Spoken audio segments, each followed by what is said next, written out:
July August গণহত্যার মামলায় আরও 2 পুলিশ সদস্য সহ 7 জনের বিরুদ্ধে গ্রেপ্তারি পরোয়ানা জারি করেছেন আন্তর্জাতিক অপরাধ ট্রাইব্যুনাল।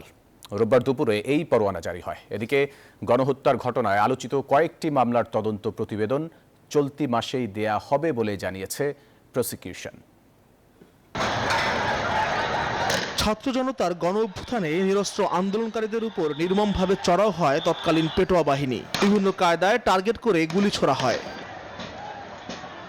এসব ঘটনায় মানবাধিকার লঙ্ঘনের অভিযোগে আন্তর্জাতিক অপরাধ ট্রাইব্যুনালে মামলা হয়েছে অনেকেই ধরা পড়েছেন, অনেকে এখনো পলাতক। এবার পলাতক থাকা 7 জনের বিরুদ্ধে গ্রেপ্তারি পরোয়ানা জারি করলেন ট্রাইব্যুনাল।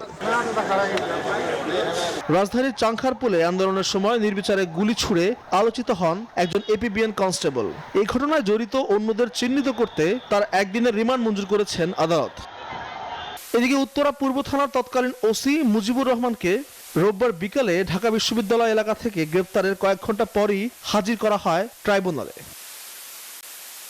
এদিন বিভিন্ন মামলা তদন্ত প্রতিবেদনের অগ্রগতি সম্পর্কে জানতে চান ট্রাইব্যুনাল। প্রসিকিউশন জানায় চলতি মাসেই বেশ কটি মামলার রিপোর্ট জমা দেওয়া হবে। মিরপুরের ঘটনায় 2 জনের বিরুদ্ধে গ্রেফতারি পরোয়ানা জারি করা হয়েছে। উত্তরার ঘটনায় 3 জনের বিরুদ্ধে গ্রেফতারি পরোয়ানা জারি করা হয়েছে এবং রামপুরায় আপনারা জেনে থাকবেন চন্দ্র সরকার, যাকে ইতিমধ্যে গ্রেফতার করে ট্রাইব্যুনালে হাজির করা হয়েছিল। ওই ঘটনায় আমরা আরও 2 জনের সম্পৃক্ততা পেয়েছি, যাদের বিরুদ্ধে ট্রাইব্যুনালে গ্রেফতারি পরোয়ানার আবেদন করেছিলাম। ট্রাইব্যুনাল মঞ্জুর করে এই গ্রেফতারি পরোয়ানাগুলো জারি করেছে। এ পর্যন্ত জুলাই আগস্ট গণহত্যার 18 মামলায় 115 জনের বিরুদ্ধে গ্রেফতারি পরোয়ানা জারি হয়েছে। তাদের মধ্যে 52 জন বেসামরিক নাগরিক, বাকিরা বিভিন্ন আইন শৃঙ্খলা বাহিনীর সদস্য। আল মোহাম্মদুল খান, নিউজ 24, ঢাকা।